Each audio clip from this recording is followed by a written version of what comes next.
Josh Gershon, Scout.com. Shout out to my man Johnny Hernandez.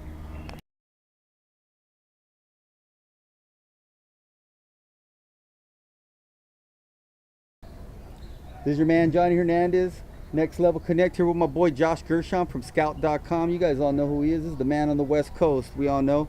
All right, Josh, we're here at the Double Pump All West Coast Camp. Here, there's about 300 kids here, from all different levels. As we know, talk about a couple players that maybe you've seen here that are, we're talking about. Yeah, there's a couple 2013 point guards that are here. Nigel Williams-Goss, obviously from Finley Prep. He just had a nice game. Jamel Taylor. So, there's a lot of young kids here. Chris Sandifer, 2014 wing from Price. We just checked him out. There's a lot of good young talent here, so it's a good opportunity for scouts and coaches to check out some of the young kids that are coming up on the West Coast. I hear you. Being the West Coast editor for Scout, really just newly hired to the position. You're now seeing these kids over and over again.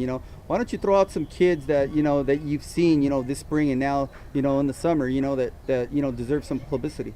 I really love the improvement from Zena Edosomwan from Harvard Westlake, the 2012 forward. He really makes improvement almost on a game-to-game basis, really. Just the way he's improving his skill level, his ability to face up the basket, and he's got this quick first step. He's strong to the hoop, but he rebounds, plays tough defense. He's really one of those kids that have really had a big July and a big summer. This is the first time the coaches have been able to see him for a while, but he's been really good. I love Grant Verhoeven from up in Northern California. He plays so hard. He's got such a great motor. It's a really good class for big men out west in the 2012 class, and he's almost as good as anyone. He's a really impressive prospect, and those Northern California schools were on him early, and they're doing a great job with him, and that's going to be big because he's going to be a really good player at the next level. I hear you. Okay, the big news from yesterday is Gabe York, committing to Arizona. Talk about that and what you think, since you were the Arizona rivals guy, for a long time. So I just wanted to touch on that, since I know that's near and dear to your heart. But Arizona, Arizona really wanted a shooting guard in the class, and there's not too many guys out west that are better than Gabe York. He can score points in a hurry. He's going to have to, at the next level, it's a different game. You got to play hard defense all the time, and he wants to develop into a point guard a little bit, and he'll have the opportunity to continue to develop that part of his game. But he's a scorer. He can get off points in a hurry. He's a really good three-point shooter. He can get to the basket. He's developing a nice little floater. So Sean Miller's obviously done a really good job over there, and that's a lot of talent for Miller to work with York. We'll see how that one goes. I hear you on that. Okay, I wanted to ask you, I know there's been a surprise, this spring and summer, and a kid named Kenny Martin from Arizona Aces. Talk about him a little bit. Yeah, he's probably the biggest breakout player of the July period so far. He was a kid that no one really knew about coming into July, and the kid plays so hard. He's about 6'9". He's long. He's got a good outside shot. But really, what makes everything go for him, I think, is just his motor. He's competitive. He plays to win. And he's all over the court. Just because of his effort, he rebounds more than he probably should. He blocks more shots than he probably should. He's a decent athlete, not a great athlete, but he plays hard. He plays to win, and I think he's going to end up in the Pac-12 probably. He told me that if Arizona State offered him a scholarship, he would probably take it. And I would imagine ASU is going to offer, and I'd be surprised if he didn't say yes. So I think that would be a good one for the Sun Devils. I wanted to talk to you about a young kid, class of 2015, Tyler Dorsey. Talk about him a little bit. He was terrific. We watched him at the Pangos event, and the kid can really shoot for a 2015 wing. He's one of the more impressive ones we've seen out west, and there's a lot of talent out west, especially in that 2015 class. Aaron Holiday, Broderick Jones. There's some names that people already knew about, but if Dorsey continues to play like that, he's going to get mentioned on that list. And the way he was shooting the ball, creating his own shot, he's definitely an impressive prospect. So that was a big game for him, and he's definitely a guy that we'll be watching throughout this period. I wanted to ask you about a couple other kids. Roscoe Allen and Ben Carter from Las Vegas Lakers. I know you had an opportunity to see them. What do you think about them two? You know what? It makes a really good duo. They both play hard. Roscoe had a pretty good tournament at the two-day Pangos event. He was hitting from outside.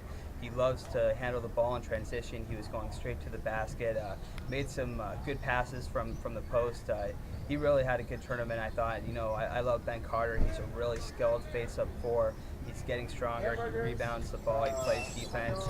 I think he's going to be a nice, underrated player that, I would imagine a Pac-12 school or a school like UNLV gets, and I think he should be a pretty good player at the next level. That's good. I wanted to ask you about a kid that plays on Team Jennings, Brandon Randolph, the kid from St. Bernard's. I know you really like him a lot and stuff. Talk about him a little bit. I do. I like Brandon Randolph a lot. He's a scoring point guard, and he's developing his point guard skills, and he's got better vision than he shows sometimes. I think it's tough for him. He plays on the same Team Jennings team as Isaac Hamilton, and Hamilton's a scorer, and he does that a lot. So it's difficult without the ball in his hands sometimes. But what, the kid can put up points in a hurry. I've seen him a lot on his St. Bernard team, and you really appreciate what kind of point guard he is. More in that structure. He can hit the three, but he's lethal going to the basket. Has a terrific first step. He's got some developing. He's developing, as a passer, and that's kind of be the biggest thing he's got to work on. Is he's a scoring point guard, but you want to see him continuing to make his teammates better, and he's getting better in that area. And he's one of those guys where in a year from now you could see a really good player. How about I wanted to talk to you about Katin Reinhardt. Talk about Katin a little bit and what you see from him, and just the development and some of the things that you see from Katin. He's really talented. I love his shooting ability. That's by far the biggest thing. He's not afraid to take the three. He does it a lot. He can hit the mid-range. He can go to the basket. He can handle the ball.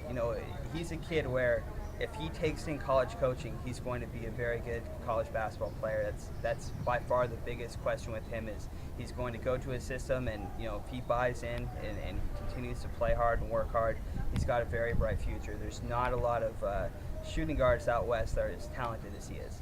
I wanted to touch on another player, kind of a mystery. He just committed to UTEP.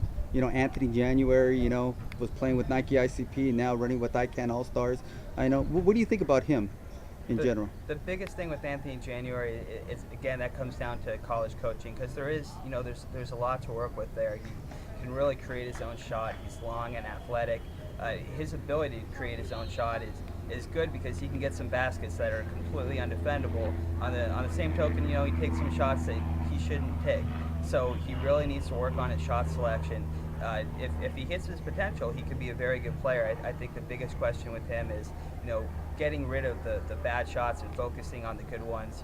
Playing hard, playing tough defense. If he does those things, there's a lot to work with at UTEP, and I think that's the biggest question with him. There's one more kid, probably a surprise. I liked him last year when I seen him, but I seen you talk about him, was Taj Adams. Out of Fairfax and runs with ICANN All-Stars. Talk a little bit about Taj and what you think about him. Really interesting player. He's a little bit of an undersized face-up four, but he looks like he's still growing. He's a young-looking kid. He's really skinny. He's really skilled. He can handle the ball. He's got good vision. He's starting to be able to create his own shot from mid-range. He's got to continue to work on his outside shot. He's got to get stronger, and we'll see. That's one of those weird ones where he's in the 2012 class, but you wouldn't be surprised if he was 2013 or 2014. So, maybe a Pac-12 school decides that he's worth taking and he's a guy that could blow up late, or he ends up, going down a level and then surprising people later. But, he's a talented kid. I think he's one of the biggest sleepers heading into July. I'm really interested in what level he ends up getting recruited at. I agree with you on that. I wanted to just get you out with this. Is there any question that Shabazz Muhammad is the best player in the country? Is there in your mind? I know he's the number one player in the West Coast, but in the country, is Shabazz the number one player to you? From what I've seen, and I don't see every single player in the country. I'm based in Los Angeles, and I see the kids that come out here or in this area, and I've seen a good percentage of the country. And from what I've seen, I would put Shabazz Muhammad the number one player in the country, and maybe the number one prospect. He's one of the more dominant high school players I've seen since doing this. I love his competitive spirit. I love his work ethic on the court. I think that every kid in the country should watch Shabazz Muhammad and learn something about playing to win. He's such an unbelievable talent, and whatever school gets him, I think he's probably going to be in the mix for Final Four right away. I agree with you on that. Where can everybody find you the rest of the way out? What's your schedule look like the rest of the NCAA viewing period? I'll finish up here in Los Angeles until July 15th. I'll be in Vegas for all that stuff, July 22nd to 26th, and then I'm back in LA to finish out the period, 27th to 31st. So I've got it easy, Vegas and LA, and I'll pretty much be here the entire time. Well, I thank you for the interview, Josh. It's a pleasure. Anytime.